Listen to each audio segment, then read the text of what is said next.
Ayo semua keluar. Ini sekarang Rehan Al-Qudri yang pernah ditangkap gara-gara melantunkan Hayya 'alal Jihad dan mengaku sebagai anak didiknya Bahar Smith, dan dia mengatakan siap mati demi membela Pak Rizik Syihab. Sempet dia viral dulu tuh. Allahu Akbar, Allahu Akbar, Allahu Akbar. Asyhadu an la ilaha illallah, asyhadu an la ilaha illallah, asyhadu anna Muhammadar Rasulullah, asyhadu anna Muhammadar Rasulullah. Hayya 'alal jihad, hayya 'alal jihad, hayya 'alal jihad, hayya 'alal falah, hayya 'alal falah. Melantunkan Hayya 'alal Jihad, kurang ajar di Republik Indonesia yang aman, damai, tentram. Kalaupun ada perbedaan, ya perbedaan biasa. Kalau kemudian itu perbedaan urusan politik, ya jangan diseret-seret urusan agama.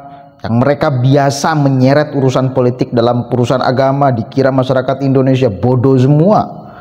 Nah sekarang dia membela urusan nasab Habib Alawi, iyalah, wong dia juga bagian daripada mereka kok. Tapi oke lah, mari kita lihat argumentasi Rehan Al-Qudri ini. Lagi-lagi mereka tidak menjawab apa yang menjadi pertanyaan Kiai Imaduddin Utsman Al-Bantani, terlebih urusan manuskrip, saudara, atau bahasa lainnya kitab sejaman. Karena itu yang sangat paling vital di dalam berbicara sejarah, apalagi orang hidup di abad keempat. Berkali-kali saya katakan argumentasi itu. Kenapa? Karena kalau urusan Suhrah wal Istifadah itu bisa sangat debatable, tidak akan mendapatkan kebenaran mutlak tanpa ada multitafsir. Kalau kemudian urusan cek DNA, tes DNA, itu pun akan sangat debatable, tidak akan mendapatkan kesimpulan kebenaran yang tanpa ada multitafsir di sana. Ya, tetapi bila berbicara manuskrip, itu mesti tidak akan ada lagi penafsiran dan perdebatan, dan itu mesti ada bila kita berbicara orang yang hidup di abad keempat. Maka selalu setiap pembelaan mereka, kalau kita cermati sama-sama, berulang-ulang saya katakan ini ya, tidak pernah mereka menggugat Prof. Manaj M. Ali yang mengatakan secara hakul yakin bahwa memang manuskripnya enggak ada dari abad keempat, abad kelima, abad keenam, abad ketujuh, abad kedelapan, baru ada di abad ke-9, itu pun dari kelompok mereka yang menuliskan. Jadi kalau kemudian diuji di ruang akademik, itu sangat rapuh sekali argumentasinya. Nah, itu mereka tidak pernah masuk. Kalau kemudian ke Dr. Sugeng, meledeknya luar biasa. DNA cupang, kan? Pak Rizik sempat viral tuh. Kepada Profesor Mahfud MD gila-gilaan tuh, menghantamnya. Tetapi kepada Prof. Manaj M. Ali, ada nggak yang berani mereka menyenggolnya? Nggak ada. Coba simak sama-sama setiap pembelaan mereka. Nggak pernah menyinggung Prof. Manaj M. Ali, karena itu tidak multitafsir, tidak akan debatable di dalam persoalan manuskrip bila berbicara sejarah. Apalagi tidak bisa dimanipulasi kalau manuskrip, begitu loh. Jadi kepada kalian semua, kepada kita semua, insan akademik, insan intelektual, mohon kalau kemudian ditanya oleh mereka, tanya aja urusan manuskripnya, pasti nggak bakal bisa menjawab tuh, karena itu wajib. Coba tanya ke guru-guru sejarah, kalau berbicara orang di abad keempat, apalagi tokoh penting, harus ada atau tidak manuskripnya? Pasti mengatakan harus ada. Kalau nggak ada, jangan diada-adakan. Jangan dikatakan, jangan-jangan nggak ditulis. Jangan seperti itu, nggak bisa dikatakan sebagai sejarah kalau nggak ada catatannya. Begitu ya, itu kebenaran yang tidak akan bisa multitafsir bila urusan manuskrip. Oke, kita akan cek dulu nih Rehan Al-Qudri. Di ibu bapak harus paham dulu, saudara-saudara, supaya tidak termakan terprovokasi Yang fitnah begitu ada nggak? Ada nggak? Ayo jawab, ada nggak? Yang ikut-ikutan ngebuli, ngebenci Ba'alawi, ada nggak? Ada nggak? Ada nggak? Kurang kompak, nampaknya di sini pendukungnya ini, saudara. Ada apa tidak? Yang fitnah habaib putus, tidak punya keturunan kepada Ubaidillah, ada apa tidak? Yang dikatakan Ubaidillah putus bukan anak Ahmad bin Isa, ada tidak? Ada tidak? Supaya kita tidak ikut-ikutan atau termakan dengan fitnah yang sudah merajalela. Dalam kitab itu Syekh Yusuf mengatakan, inna sadatana Ali Ba'alawi qad ajma'at ummatul Muhammadiyah fi sairil a'sar wal aqtar ala annahum min asahhi ahli nubuwati ahli baitin nubuwati nasaban. Sesungguhnya nasab Bani Alawi, kata Syekh Yusuf bin Ismail An-Nabhani, adalah nasab yang paling sahih daripada anak keturunan baginda Nabi besar Muhammad sallallahu alaihi. Dan kita harus tahu, Bu, Pak, kita harus tahu. Apanya yang harus tahu? Syekh Murtado Az-Zabidi bukan ulama kalengka. Habaib yang diributkan isu nasabnya telah diakui dan ditetapkan bahwa mereka bersambung kepada Al-Imam Ubaidillah daripada anaknya Ahmad bin Isa Al-Muhajir ilallah. Sampai sini paham? Sampai sini paham? Sampai sini jelas?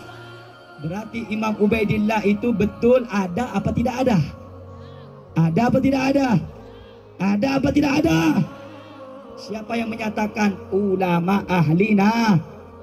Ulama ahlina nasab. Siapa di antaranya? Syekh Murtado Az-Zabidi. Bu, kira-kira saya tanya semuanya yang kompak. Kira-kira yang saya jelaskan paham tak paham? Paham tak paham? Jelas apa tak jelas? Jadi jangan sampai kita ikut-ikutan termakan fitnah. Hati-hati. Kenapa saudara-saudara? Mereka ingin mengadu domba antara ulama dengan haba. Paham? Paham? Jadi saya wasiatkan saudara-saudara, jangan ikut-ikutan mereka, orang-orang yang berasal kebencian dan kedengkian kepada haba. Karenanya anak-anak muda, anak muda, jangan sampai Anda terprovokasi bahwa ulama dan habaib akan senantiasa bahu-membahu untuk menyebarkan ajaran baginda Nabi besar Muhammad sallallahu alaihi wasallam. Jadi senjata andalan mereka mengeluarkan kalimat apa? Fitnah, begal nasab, itu tuh kata kuncinya. Ketika mereka sedang melakukan pembelaan, kata-kata fitnah pasti bakal keluar. Kata-kata begal nasab itu pasti akan keluar. Padahal kedua kalimat ini mesti diuji. Benar gak ini bentuk fitnah? Benar gak itu bentuk fitnah? Atau memang itu adalah faktanya? Ini kan harus diuji dong. Kemudian begal nasab, ini juga kalimat mesti diuji. Bukan kebenaran, atau jangan dulu dianggap sebagai kebenaran. Benar gak Kiai Ima dan kawan-kawannya sedang membegal nasab orang lain? Atau sedang mempertegas orang yang ngaku-ngaku sebagai turunan siapa, ternyata diteliti itu tidak seperti adanya, maka harus disampaikan kepada masyarakat. Jadi kedua kalimat ini sangat gampang sekali untuk dipatahkan. Gak bisa kalian mengklaim sebagai orang yang menggugat nasab kalian itu adalah sedang memfitnah dan sedang membegal nasab. Karena kalian sendiri sebagai cucu Nabi itu masih dipertanyakan. Oke lah, semua berpatokan kepada satu kali lagi surah wal istiqadah. Semua dari pembelaan mereka itu surah wal istiqadah. Surah wal istiqadah. Udah ada kesepakatan para ulama dari dulu sampai sekarang bahwa mereka dari Ubaidillah dari kemudian Habib-Habib Ba'alawi itu adalah cucu baginda Nabi, zuriyah baginda Nabi Shallallahu Alaihi Wasallam. Oke. Dulu belum ada yang menggugat, atau kalaupun ada yang menggugat tidak seviral hari ini, tidak seterbuka hari ini. Sekarang ketika Kiai Imad menggugat, oh mereka menetapkan itu landasannya apa ya? Wajar dong mempertanyakan seperti itu. Ini urusan nama suci baginda Nabi loh. Orang sekelompok orang yang aku sebagai zuriat Nabi. Ini mesti dijaga benar-benar loh. Harus diteliti secara benar loh. Benar gak mereka itu? Ternyata ditemukan, belum terbukti. Nanti dulu, bahkan mengatakan hakul yakin. Bukan. Kenapa? Karena catatannya nggak ada. Ya, catatannya nggak ada. Dari mana kita mengetahui? Sementara manuskrip dari abad keempat, abad kelahiran Ubaidillah itu tidak mencatat namanya. Ini tokoh besar. Kalaupun memang itu benar nama Ubaidillah ada, harusnya menjadi tokoh besar dan harusnya dicatat. Tapi faktanya nggak ada. Gimana ini pertanggungjawaban ilmiahnya, pertanggungjawaban akademiknya? Mereka nggak bisa jawab. Ya udah batal dong kalau seperti itu. Nggak bisa ngaku-ngaku. Begitu loh. Coba uji di ruang akademik deh. Ketika berbicara orang yang hidup di abad keempat harus ada catatan sejarahnya atau tidak? Pasti harus ada. Begitu ya. Mudah-mudahan kita semakin cerdas sebagai umat Islam. Sayangi akal kita. Sudah dikasih oleh Allah, fungsikanlah dengan baik. Assalamualaikum warahmatullahi wabarakatuh.